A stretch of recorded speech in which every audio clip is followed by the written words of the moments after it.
రక్షణ వ్యవస్థ S-400ను ధ్వంసం చేశామంటూ పాకిస్తాన్ చేస్తున్న ఆరోపణలకు ప్రధానమంత్రి నరేంద్ర మోడీ తనదైన శైలిలో గట్టి సమాధానం ఇచ్చారు. మంగళవారం నాడు పంజాబ్లోని అదంపూర్ వైమానిక స్థావరాన్ని సందర్శించిన ఆయన అక్కడ మోహరించిన ఉన్న S-400 గగనతల రక్షణ వ్యవస్థ ముందు నిలబడి సెల్యూట్ చేశారు. ఈ చర్య ద్వారా పాకిస్తాన్ చేస్తున్న తప్పుడు ప్రచారాన్ని ఆయన పరోక్షంగా తిప్పికొట్టారు. భారత్ చేపట్టిన ఆపరేషన్ సింధూర్ అనంతరం పాకిస్తాన్ వైమానిక దళం PAF తమ హైపర్సోనిక్ క్షిపణులతో అదంపూర్లోని S-400 వ్యవస్థను ధ్వంసం చేశామని ప్రకటించింది. ఇందుకు సంబంధించిన నకిలీ వీడియోలను కూడా ప్రచారంలో పెట్టింది. ఈ నేపథ్యంలోనే ప్రధాని మోదీ అదంపూర్ వైమానిక స్థావరంలో పర్యటించి అక్కడి వాయుసేన యోధులతో ముచ్చటించారు. ఆపరేషన్ సింధూర్ సమయంలో చురుగ్గా వ్యవహరించిన ఈ వైమానిక స్థావరంపై గత వారం పాకిస్తాన్ దాడికి యత్నించిందని రక్షణ మంత్రిత్వ శాఖ వెల్లడించిన సంగతి తెలిసిందే. ప్రధాని పర్యటనకు ముందే భారత విదేశాంగ మంత్రిత్వ శాఖ పాకిస్తాన్ సాగిస్తున్న తప్పుడు ప్రచారాన్ని బట్టబయలు చేసింది. S-400 వ్యవస్థకు బ్రహ్మోస్ క్షిపణి స్థావరానికి నష్టం కలిగించామన్న పాక్ వాదనలను తీవ్రంగా ఖండించింది. కల్నాన్ సోఫియా కురేష్ మాట్లాడుతూ పాకిస్తాన్ తమ JF-17 విమానాలతో మా S-400 బ్రహ్మోస్ క్షిపణి స్థావరాలను దెబ్బతీశామని చెప్పడం పూర్తిగా అవాస్తవం. అలాగే సిర్సా, జమ్మూ, పఠాన్కోట్, బట్టిండా, నలియా, భుజ్ వంటి మన వైమానిక క్షేత్రాలు దెబ్బతిన్నాయని కూడా తప్పుడు ప్రచారం చేశారు. ఇవన్నీ పూర్తిగా నిరాధారమైనవి అని స్పష్టం చేశారు. जब भारत के सैनिक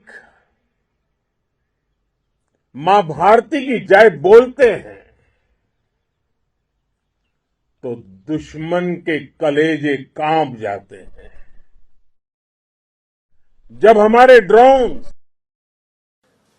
दुश्मन के किले की दीवारों को ढहा देते हैं, जब हमारी मिसाइलें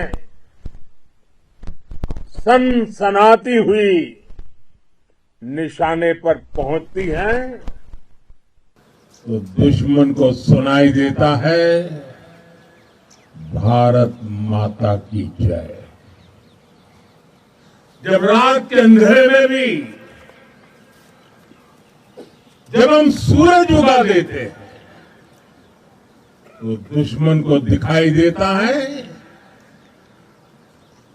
भारत माता की जय। जब हमारी फौजें न्यूक्लियर ब्लैकमेल की धमकी की हवा निकाल देती है तो आकाश से पाताल तक एक ही बात गूंजती है भारत माता की जय। साथियों, वाकई आप सभी ने कोटि कोटि भारतीयों का सीना चौड़ा कर दिया है। हर भारतीय का माथा गर्व से ऊंचा कर दिया है। आपने इतिहास रच दिया है और मैं आज सुबह सुबह आपके बीच आया हूं आपके दर्शन करने के लिए। जब वीरों के पैर धरती पर पड़ते हैं तो धरती धन्य हो जाती है। जब वीरों के दर्शन का अवसर मिलता है तो जीवन धन्य हो जाता है। और इसलिए मैं आज सुबह सुबह ही आपके दर्शन करने के लिए यहां पहुंचा। आज से अनेक दशक बाद भी जब भारत के इस पराक्रम की चर्चा होगी तो उसके सबसे प्रमुख अध्याय आप और आपके साथी होंगे। आप सभी वर्तमान के साथ ही देश की आने वाली पीढ़ियों की और उनके लिए भी नई प्रेरणा बन गए हैं। मैं वीरों की इस धरती से आज एयरफोर्स, नेवी और आर्मी के सभी जाबाजों, बीएसएफ के अपने शूरवीरों को सैल्यूट करता हूं।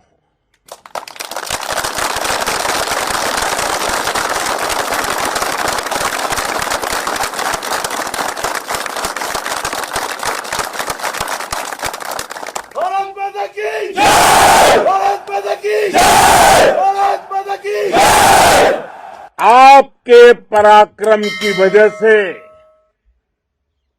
आज ऑपरेशन सिंदूर की गूंज हर कोने में सुनाई दे रही है। బీజేపీ ఎంపీ ఈటెల రాజేంద్ర ముఖ్యమంత్రి రేవంత్ రెడ్డిని ఉద్దేశించి చేసిన వ్యాఖ్యలపై భువనగిరి ఎంపీ చామల కిరణ్ కుమార్ రెడ్డి తీవ్రంగా స్పందించారు. ఈటెల రాజేంద్ర, మీరు కమ్యూనిస్టు భావజాలం నుండి బీజేపీకి వెళ్లారు. బీజేపీలో లెఫ్టింగ్ నుండి రైటింగ్కు పోవడం వల్ల మీ మెదడును దొబ్బినట్లు ఉంది. బీఆర్ఎస్లో పంచాయతీ పెట్టుకుని బీజేపీలోకి వెళ్లి అక్కడ పరిస్థితి అర్థం కాక ఏదో అధ్యక్ష పదవి ఇస్తారని రాష్ట్రాన్ని ఎలగబెట్టి సీఎం అవుదామని వచ్చి ఆలోచన నడవడం లేదు. ఈటెల రాజేందర్ గారు, మీరు కమ్యూనిస్టు భావజాలం నుండి బీజేపీలోకి పోయి బీజేపీలో ఒక రైట్ వింగ్ లో లెఫ్ట్ వింగ్ ఐడియాలజీతో ఉన్న మీరు రైట్ వింగ్ లోకి వెళ్లి ఈ రైట్ భాగం అంతా దుబ్బినట్టుంది మీకు పైన. ఎందుకంటే మీరు అటు బీఆర్ఎస్ లో పంచాయతీ పెట్టుకుని బీజేపీలకు పోయి అక్కడ పరిస్థితి అర్థం కాక ఏదో అధ్యక్ష పదవి ఇస్తారు, ఇక రాష్ట్రాన్ని ఎలగబెట్టి మళ్ళీ ఒకసారి ముఖ్యమంత్రిని అయిదామని మీ పిచ్చి ఆలోచన నడుస్తలేదని ఆ బీజేపీల ముదిరిపోయిన నాయకుల్ని మిమ్మల్ని ముందల పడనిస్తలేరు. ఈ అన్ని ఫ్రస్ట్రేషన్స్ తీసుకొచ్చి మీరు ముఖ్యమంత్రి రేవంత్ రెడ్డి గారి మీద చూపించడము సరైంది కాదు. మీ సమస్య ఎవరితోటి ఉంది? మీ సమస్య ఉంది ఒకటి బీజేపీ తోటి ఇప్పుడు. ఎందుకంటే మిమ్మల్ని ఏదో చేస్తారని చెప్పి మీరు ఆ పార్టీలకు పోతే మిమ్మల్ని తీసుకుని వెనక బెంచ్లకు కూర్చోబెట్టారు. మిమ్మల్ని పట్టించుకునే పరిస్థితి లేదు అక్కడ. అగొచ్చే అని చెప్పి ఏదో పేపర్లలో రాస్తుంటే మీరు అధ్యక్షులు లేదామనుకుంటారు, కాలేకపోయారు. దాంతో రాష్ట్రంలో ముఖ్యమంత్రి గారిని తిడితేనో, ముఖ్యమంత్రి గారిని గురించి నెగిటివ్ మాట్లాడితేనో, ముఖ్యమంత్రి చేస్తున్న పనుల గురించి మాట్లాడితేనో మీకు మీ అధిష్టానం దగ్గర మంచి పేరు వచ్చి ఈయననే మొగోడు, ఈయనకి ఇస్తేనే మళ్ళా బీజేపీ అధికారంలోకి వస్తుందని ఒక పిచ్చి ఆలోచన మీకు ఉన్నట్టుంది. మీ మెయిన్ శత్రువులు మేము కాదు, మీ మెయిన్ శత్రువులు మీ బీజేపీలనే ఉన్నారు. మీరు పోయి ఆ పార్టీలో జాయిన్ అయ్యారు, కానీ ఆ పార్టీలో ఉన్న వాళ్ళకి చాలా మందికి కేసీఆర్ తోటే సంబంధాలు ఉన్నాయి. కేసీఆర్ ఎట్లా చెప్తే అట్లా చేస్తారు వాళ్ళు. ఎవరు? రాష్ట్ర బీజేపీ నాయకులు కొంతమంది. వాళ్లకు ఆల్రెడీ కేసీఆర్ ఇన్స్ట్రక్షన్ ఇచ్చిండు, నిన్ను లోపలనే మూసేయమని. ఆ పార్టీని ఈయనకి ఏమి ఇవ్వకుండా, ఏమంటారు, శ్వాస ఆడకుండా ముక్కు మూతి మూసేయమని చెప్పారు. అది మీకు తెలియక మీరేం చేస్తున్నారంటే ఎటుపోయి పిచ్చికి రాయి ఇచ్చినట్టు వాని మీద కొడదామా, వీని మీద కొడదామా, ఎందుకంటే వాళ్ళని ఏం చేయలేరు లోపల ఉన్న వాళ్ళని. ఇంకొక ఆయన ఏం చేయలే, ఆయనే బయట ఇచ్చేసి నిన్ను. ఇప్పుడు వచ్చి ఎవరి మీద?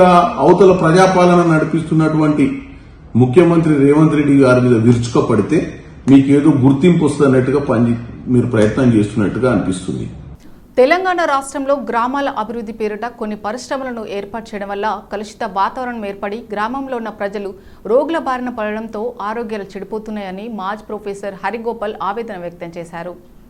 హైదరాబాద్ సుందరయ్యలో ఏర్పాటు చేసిన రౌండ్ టేబుల్ సమావేశంలో ముఖ్య అతిథిగా హాజరై వారు మాట్లాడుతూ కాంగ్రెస్ ప్రభుత్వం ఇచ్చిన హామీల మేరకు గ్రామాల్లో ఉన్న పరిశ్రమలు, ఫ్యాక్టరీలు, కార్పొరేటర్లకు మద్దతు పలకడం ఎంతవరకు సమంజసమని ప్రశ్నించారు.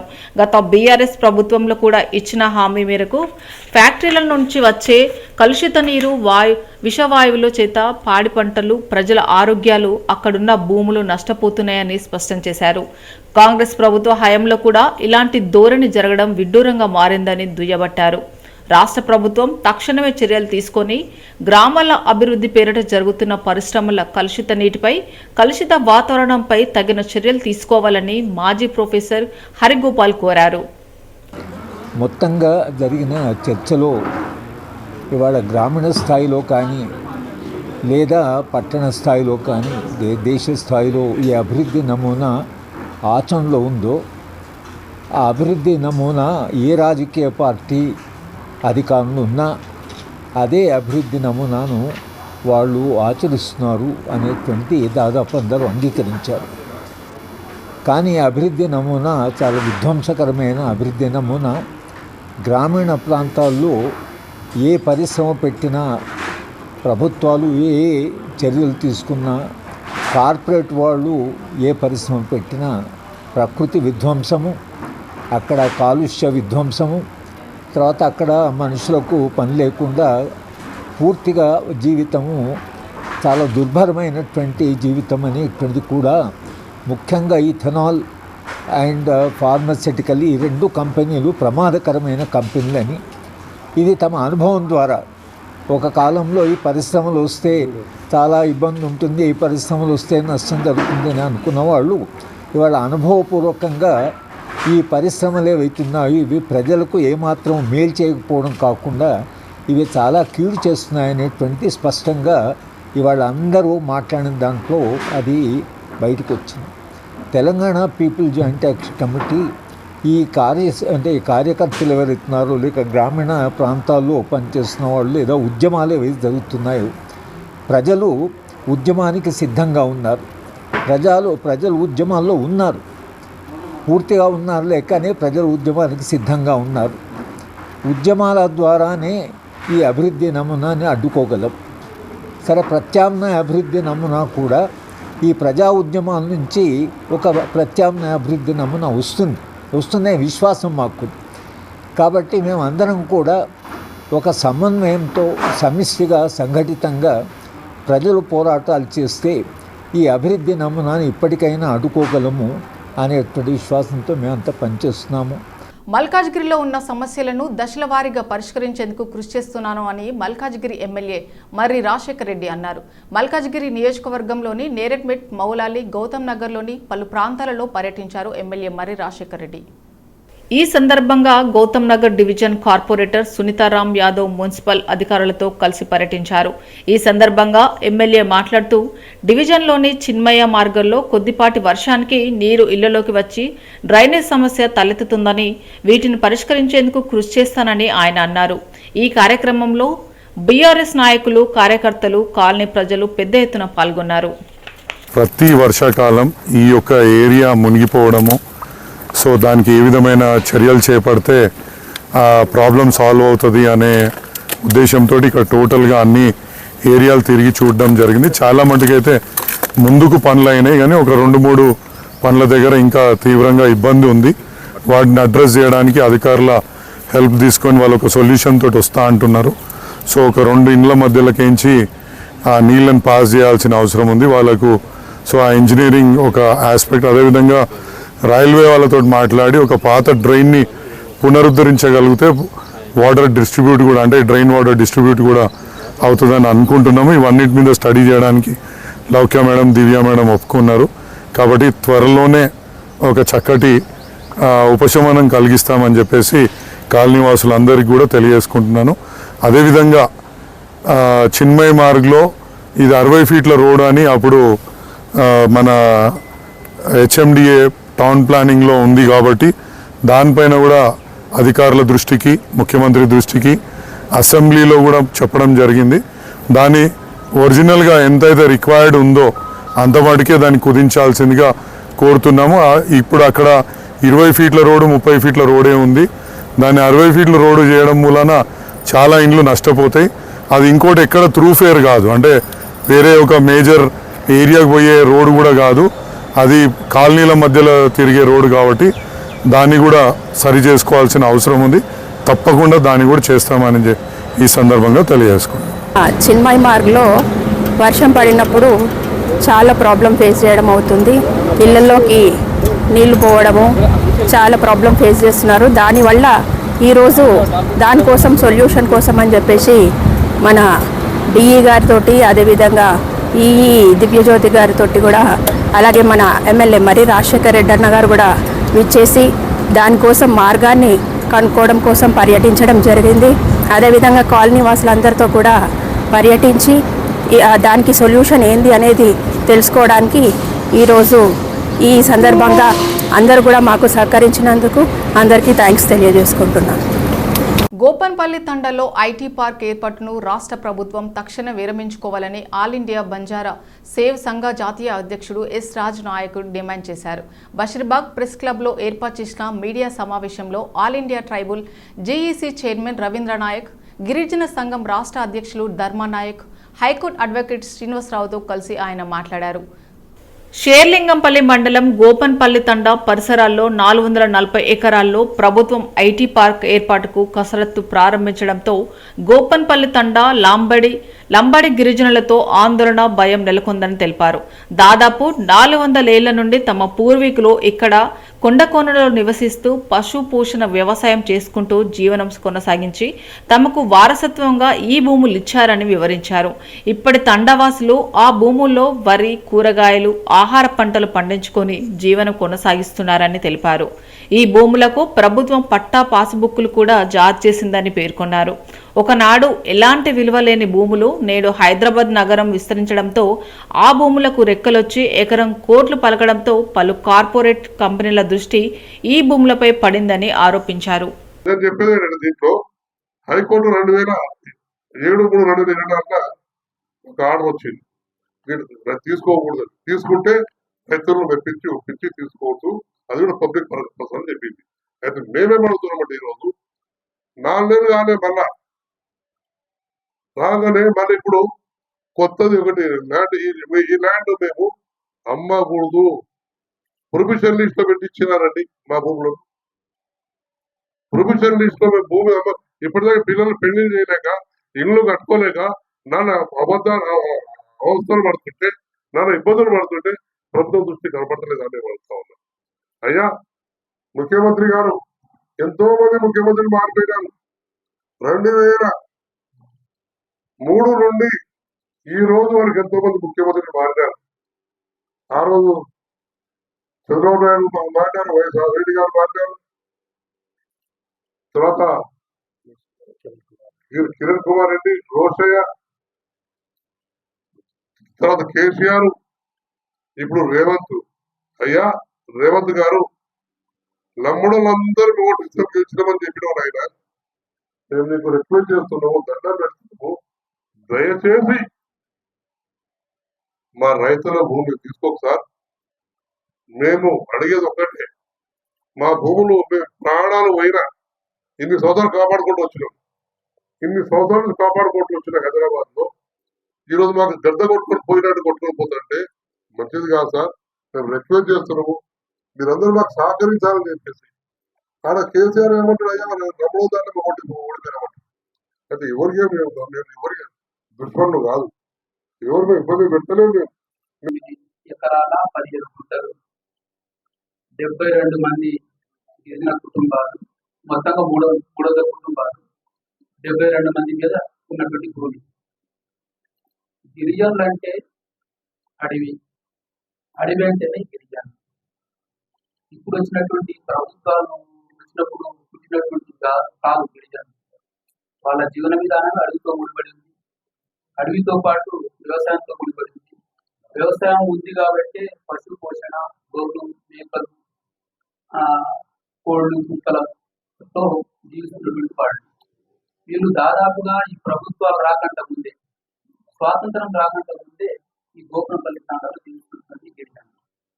కాబట్టి తక్షణమే ఏదైతే ఐటీ పార్క్ కోసం భూమిని తీసుకోవాలని కుట్ర వెళ్తుందో వెంటనే వెనక్కి తీసుకోవాలని డిమాండ్ చేస్తున్నాం. అదేవిధంగా ప్రొవిజన్ లిస్ట్ లో ఉందని చెప్పేసి అంటున్నారు, తప్పు. ప్రొవిజన్ లిస్ట్ సార్ చెప్పాడు 3/3/2025లో జమావో లెటర్ రాసినటువంటి లిస్ట్, ఇది కూడా తప్పు. కాబట్టి ఇప్పుడు అక్కడ ఎకరం 1.2 కోట్లు విలువ, 60-70 కోట్లు. కాబట్టి భూమి లేకుండా మాకు ఏ ఉద్యోగాలు ఇచ్చినా బతకలేదు. ఇప్పుడు అక్కడ ఉన్న 300 కుటుంబాల్లో నువ్వు ఏ ఉద్యోగం ఇచ్చినావు 100 మందికి ఇస్తావు, లేకుంటే 50 మందికి ఇస్తావు. ఉస్మానియా యూనివర్సిటీలోని ఆర్ట్స్ కళాశాలను న్యూ సెమినార్ హాల్లో ఏబీవీపీ ఆధ్వర్యంలో మానవత్వ మావోయిస్టు మరణకాండ అనే అంశంపై రౌండ్ టేబుల్ సమావేశం నిర్వహించారు. సమావేశానికి అన్ని విశ్వవిద్యాలయాల నుంచి ఏదైతే నాయకులు పాల్గొన్నారు. కార్యక్రమానికి ముఖ్య అతిథిగా తెలంగాణ ప్రాంత ప్రముఖ మాసాడి బాపురావు, ఏబీవీపీ రాష్ట్ర అధ్యక్షుడు జానారెడ్డి పాల్గొన్నారు. బాపురావు మాట్లాడుతూ ఈ దేశంలో ఎన్నో ఏళ్లుగా మావోయిస్టు పార్టీ చేసిన మరణకాండను ఎవరూ ప్రశ్నించలేదని మండిపడ్డారు.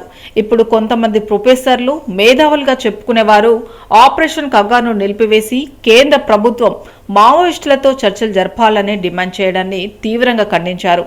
వారి డిమాండ్కు సీఎం రేవంత్ రెడ్డి వత్తాసు పలకడం, జంపన్న లాంటి వాళ్లను పక్కన కూర్చోబెట్టుకొని మాట్లాడడం విడ్డూరంగా ఉందన్నారు. సీఎం రేవంత్ రెడ్డి మావోయిస్టుల మరణకాండలో చనిపోయిన పోలీస్ అమరవీరుల కుటుంబాలకు సమాధానం చెప్పాలని డిమాండ్ చేశాడు. ఈ దేశంలో గత అనేక ఏళ్లుగా మావోయిస్ట్ పార్టీ చేస్తున్నటువంటి రక్త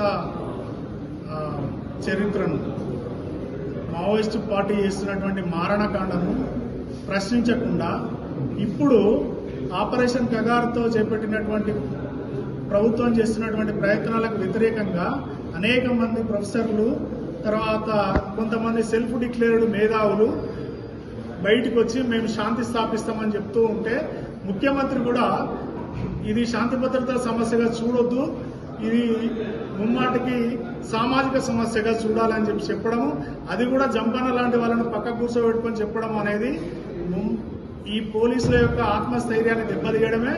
పోలీసు యొక్క అమరవీరుల కుటుంబాలకు ముఖ్యమంత్రి సమాధానం చెప్పాలి.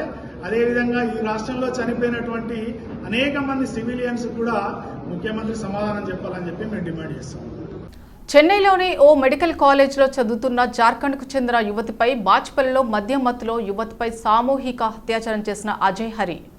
మెడికల్ కాలేజ్లో చదువుతున్న యువతికి హైదరాబాద్ నగర్లో ఇంటర్న్షిప్ కల్పిస్తానని నగరానికి తీసుకొచ్చి బాచుపల్లిలోని రాజీవ్ గృహకల్ప ఓ గదిలో ఉంచిన ఆమె స్నేహితుడు అజయ్, ఆ గదిలో యువతి తన స్నేహితుడు హరిలతో కలిసి మద్యం సేవించిన అజయ్, మద్యం మత్తులో యువతిపై అత్యాచారం చేసిన అజయ్ హరి యువతి కేకలు వేయడంతో పోలీసులకు ఫిర్యాదు చేసిన స్థానికులు కేసు నమోదు చేసి 2 నిందితులు రిమాండ్కు తరలించిన బాచుపల్లి పోలీసులు.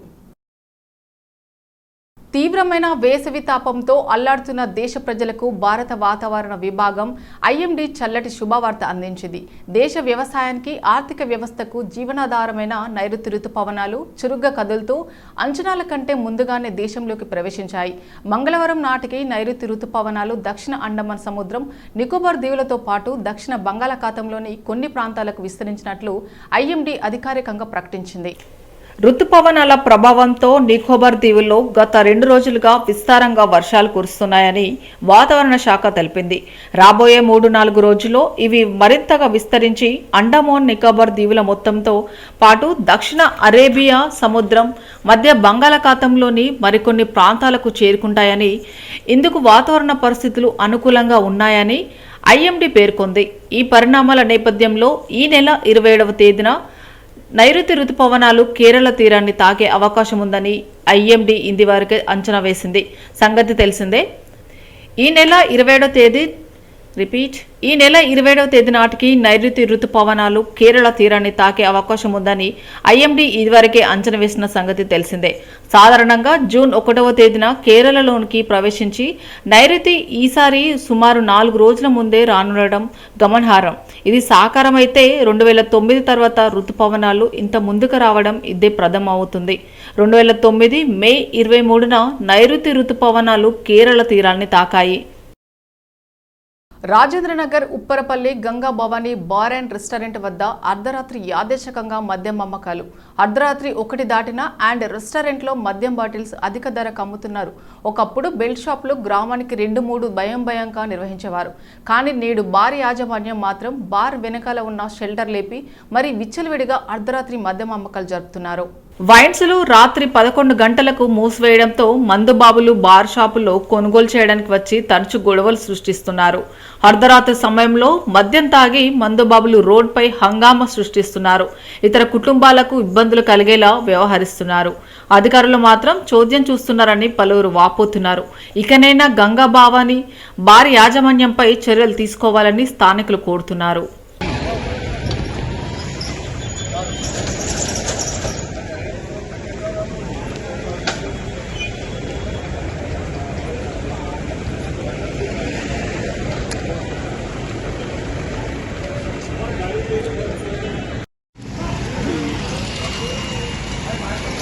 तो पैसे बच गए नहीं। अब क्या बचता? रेसिस ला के दिया था, अब क्या बचता?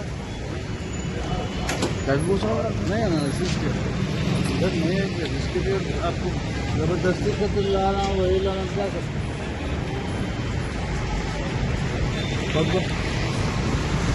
Vamos, ahí vamos.